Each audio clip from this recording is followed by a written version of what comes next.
I love bands like these. These guys have not only the knowledge of the past, but also the foresight of the future. And these guys bring both of those worlds to collision here on their latest album.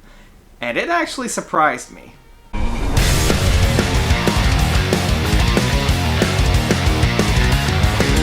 Theories of Flight by Fates Warning. So I've known about Fates Warning for quite a while now, about 2 or 3 years, but I've never actually listened to any of their music. They started off in the mid-80s, kind of bringing that progressive style into a lot more of a metal mix of things. They were taking influences from Yes and Rush and kind of putting it into that 80s style metal. And so as the metal scene has progressed through the decades, their music has shifted and changed as well. And actually, Theories of Flight was the first record I sat down and listened to by Fates Warning, and I was really blown away. At first, I didn't know the history of the band, so I just thought that they were almost a new act. They had that energy and drive of a new band out to make a name for themselves. So that was very interesting. And then when I actually looked back and noticed that they had been around for more than 30 years, I started to realize these guys really know what they're doing and they still have things to prove.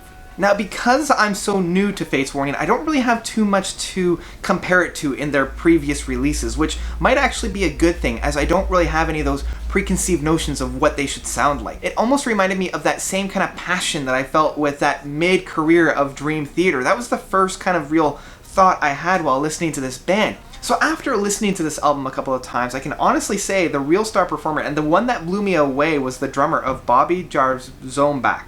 It's those flourishes he's able to bring about that really provide a great listen. And you can feel this right from that first song of From the Rooftops. It starts off almost like the Reflection song from Tool, where it's got that boom, doom, doo, doo, doom, doo, doom. And so that was just a great way of kind of laying the foundations. And from that point, I didn't really know, again, what to expect with this album. And so once it gets into that very heavy part, I'm like, yes, this is exactly what I have been waiting for, because a lot of those heavier metally bands within this year that have put out new releases, I feel like they've kind of gotten more into the atmospheric side of things and they haven't really provided that energy that I've been looking for. I'm not saying that these are bad, it's just a different sidestep.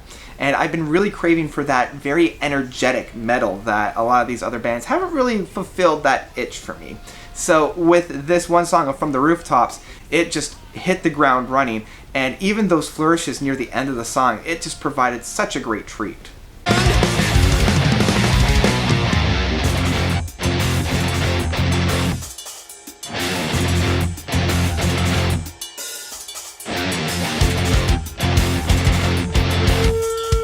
That energy is continued throughout the whole album, and even into that second song, which is almost like their single of the album, as I like to say, of that 7 stars. And I love that almost like a Deep Purple or Uriah Heep sound that they have going on, with more of that organy sound that's going on. And I wish they had credited to it, because I really wanted to give praise to whoever had done that. And so having that in the song really provided kind of that homage to the past while still moving the music forward. The third song of SOS really paints a great picture of how the band is able to come together and just play in amongst itself.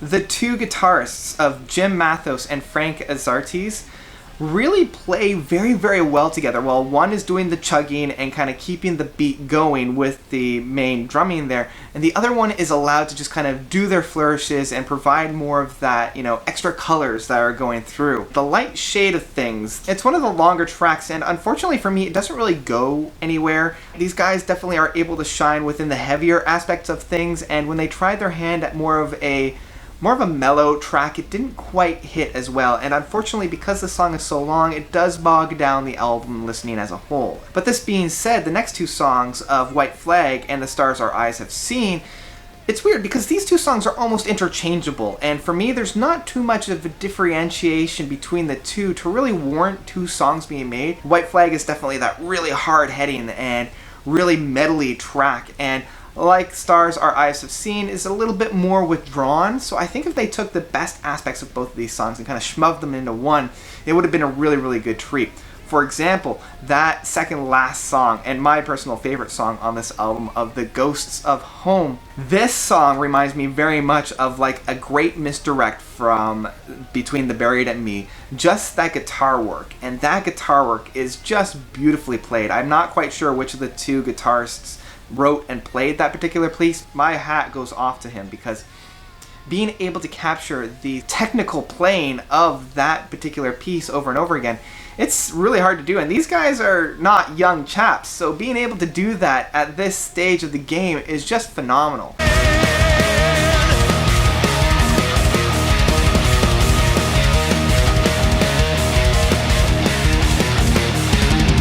And finally, the title track of Theories of Flight. This song actually did what The Light and Shade of Things was not able to do, and that was to provide a more mellow atmosphere in a very good way. And because it closes the whole album off, it makes the point a little bit more poignant in that take. That was a really good way to kind of end the album off on more of a subdued note, especially after such the great track of The Ghosts of Home. So overall, I had a really good time with this album. I've been listening to it quite a bit, but I'm not quite sure if I'll be revisiting it as much as other albums of this year. I definitely have to say, you have to stream this album with a good pair of headphones, because it does deserve your attention, and it also provided me with a really good entry point to the band, so now I'm going to go back and start listening to some of them. So thank you guys so much for watching. Let me know what you thought by commenting down below. Did you love this album? Did you hate it? Which album should I check out from Fate's Warning next? Thank you guys so much for watching. You guys are definitely the best.